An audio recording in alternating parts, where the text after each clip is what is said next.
just feeling on top of the world. Like there was something missing in me where like I needed to feel that, you know. And Yeah, well, I'm sitting here watching you talk about it, and if I'm being honest, I can tell that even though it was a tough time, there's a certain amount of almost joy about talking about it. Almost, I don't want to say joy, but I can tell that you remember that euphoric feeling that you were feeling because it was before life became unmanageable. You know, like I think you had said it. It's like you're an adolescent, you're coming into your own anyway. You're starting to figure things out, and then you're taking your serotonin and dopamine levels like way beyond what you should normally be feeling at that age. So. Yeah. So not only am I like exposed to new and exciting things with girls, puberty, whatever, but man, I'm like taking it to the next level, and that's how I'm just built. You know, that's how I'm programmed. Like it's never enough. Like I just need more. You know. Okay. And so after experiencing the club scene and some of those drugs, were you just using at that point? Were you selling? What was the next step, if you will? My first foray into selling drugs was a complete catastrophe. Okay, so like 8th grade, maybe 9th grade. You know, this was during my urban days. You know, my gangster days, my FUBU days.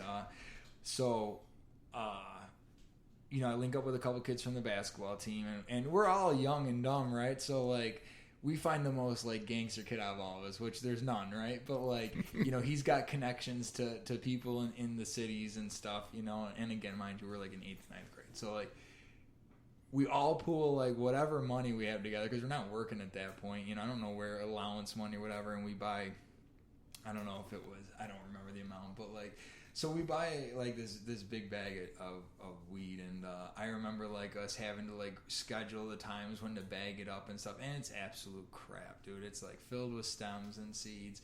So like we got them to where like we each maybe had like 30 dime bags, and you know we went our separate ways. We were gonna sell it after school and in the bathrooms and whatever.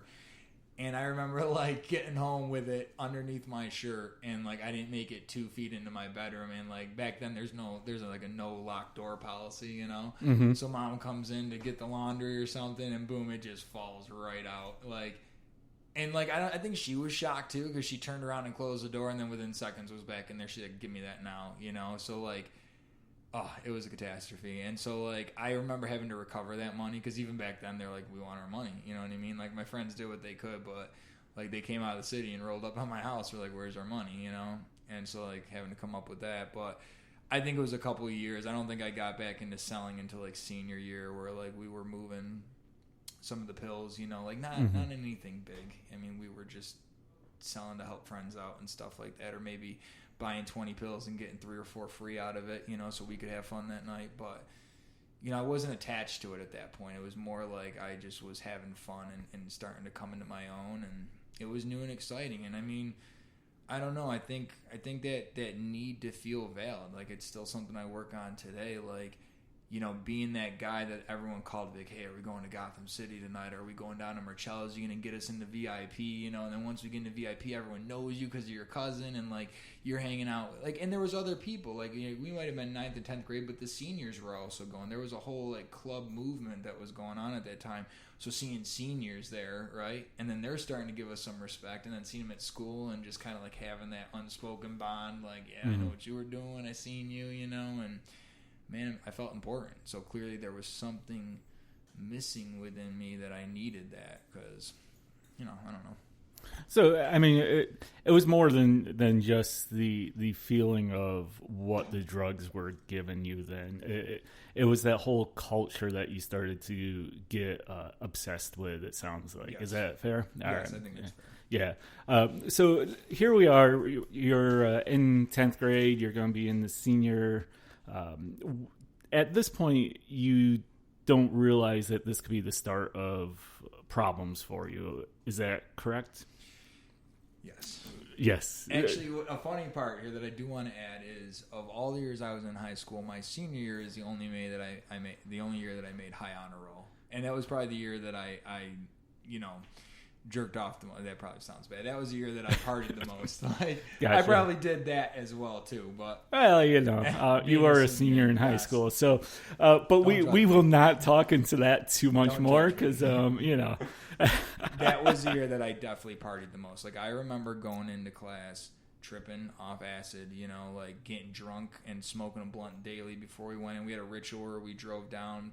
Rochester is actually pretty scenic, especially around Irondequoit. So, like, you've got the Durand Parkway coming up through the golf courses along the Lake Ontario.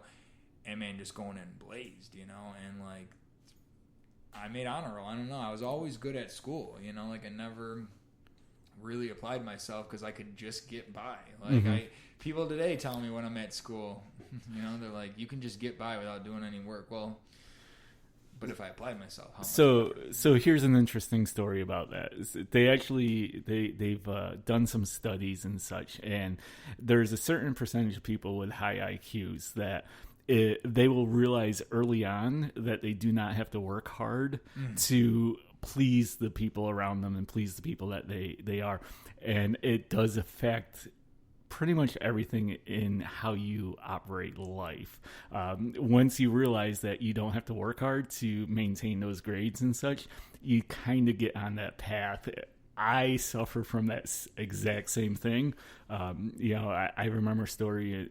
I would go to college and there was a continuing ed student there, and she would be like, "Hey, did you study for the test?" I'd be like, "Oh, we have a test today? Shit." I'd flip through my notes.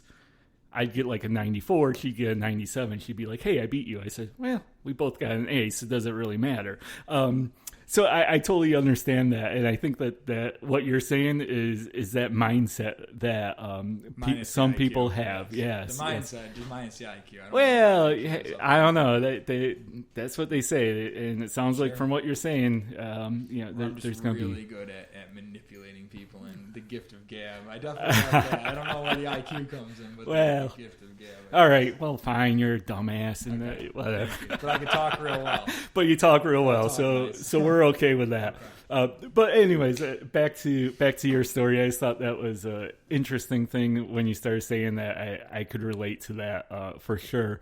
Now, at this point, some people are going to be like, "Wow, you can see the downward spiral from the outside." You're telling this story. A very, very small percentage of high school students are going to be tripping when they're in class. Or they don't admit to it. Or, well, I think in general, it's not. Yeah. There are going to be those that are, but I don't think that's going to be the majority. And I mean, it's interesting because through some of the opportunities in this community, with like Heal and Nick's Ride and the police department, we've gone out and spoke at the high schools. Mm-hmm. And so, like, we each give our little spiel, and I remember asking like a room full of like 70 students. I'm like, okay, so like who in here is depressed? Ton of hands go up. Mm-hmm. Who in here gets anxious? Ton of hands go up. Who in here gets bullied? A ton of hands go up. I'm like, okay, who in here drinks and drugs? And no hands go up. And I'm like, I'm in a room full of liars today. Right? Right. But like, man, the stuff that's out there in the high schools now, like that's a big reason why I do what I do, because it's not just the drugs. I mean, it's not just the weed or the alcohol or the jewels. Like, they're into some heavy stuff today, and I feel for them because, man, like, I wasn't exposed to that, and we'll get into it, but I wasn't exposed to that later on. But as you said, the downward spiral, we're starting down the toilet bowl here, it sounds like, and but I still had plans, like I from graduation going to college, like I had, again, a good relationship. I had a good core group of guys at this point, my friends, and of course we all are on the same level. Again, the disease isn't just progressive in nature, but like it progressive with our relationship. So like I had 20 people, as I mentioned in the beginning, that would like drink occasionally. Mm-hmm. And then like I had 15 people that would drink and smoke pot. And by senior year, I've got like 6 or 7 close homies that are drinking, smoking pot, but we're getting ripped on the club drugs every weekend, and like those are my dudes, because those are the dudes that are going at the level I'm going at, Right. But I still had a plan, like graduated, walked the stage. Parents were excited, grandparents were excited. And then like I broke up with this girl. Like I mean, for people that know athletics, like I had a scholarship to a Division III basketball school. Like I was a pretty good basketball player. We were a really small team, but like and that's not like NCAA, but it was a full ride for school to be paid for had I maintained and been accountable to what they were saying, and I could have got to play some basketball. Totally gave that away. That was to Orlando University down in Florida, and I stuck around a couple months for this girl because I was in love and like I needed her to feel valid too. But so I ended up going to Orlando anyway for an internship in Walt Disney World. Okay. And we were talking a little bit about that before the show. This is where you started experimenting with even some of the harder drugs. Sure. And it sounds like this is where if there was a point where the downward spiral really, really started and things started to not go your way in life, would you say in Florida is where it's at? And I think prior to Florida and everything behind Florida were like the two first major traumas in my life that I've carried with me, and gave me the perfect excuses to use further down the road. Right. One being the breakup because like again this was like I was with her from like 8th or 9th grade right up to senior year. Again, that codependency living strong, and I thought we were gonna get married and do the whole ride. So that breakup was my reason to run to Florida. I was like, okay, well if I can't play basketball, at least I can apply for this scholarship program. And again, like 200-300 people from Monroe Community College applied, and only like 12 of us got chosen to go work at Walt Disney World. So I'm like, great, new and exciting. I can get out of Rochester, start over.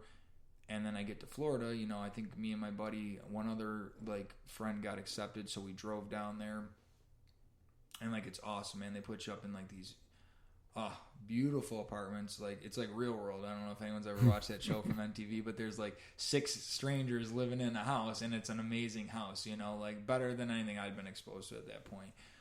But this is again like the summer that I graduated high school, so there was no like downtime.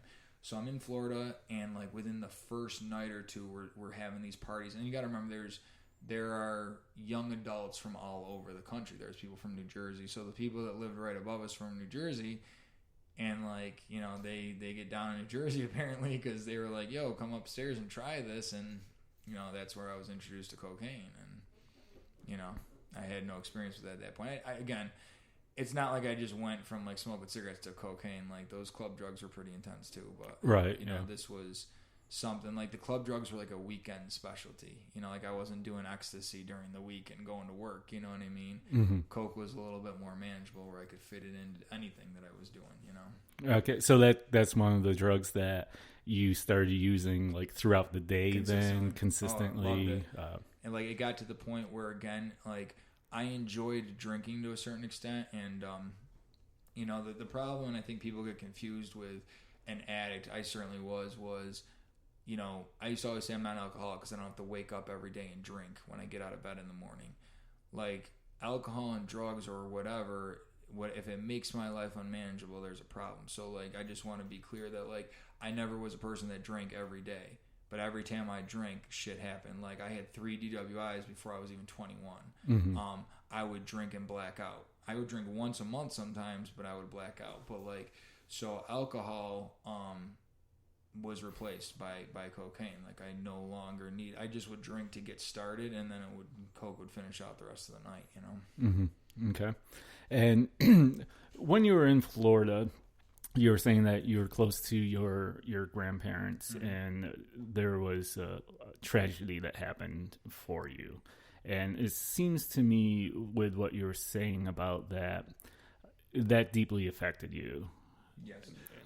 So that was the other trauma that I think that really, hit me around that same time. So like the Florida program started in late August when I got down there, and like as soon as I got down there, end of August, early September, started getting phone calls from back home that my grandfather had been hospitalized and they were keeping an eye on it. And again, just to be clear, like it was me, my mother, my father, and my mother's parents. So like a very close knit family vacation. Always spending weeks with my grandparents at times. It was very close.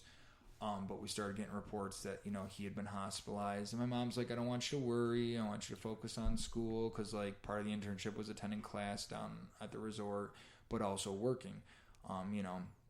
We'll keep you in the loop on what's going on. And,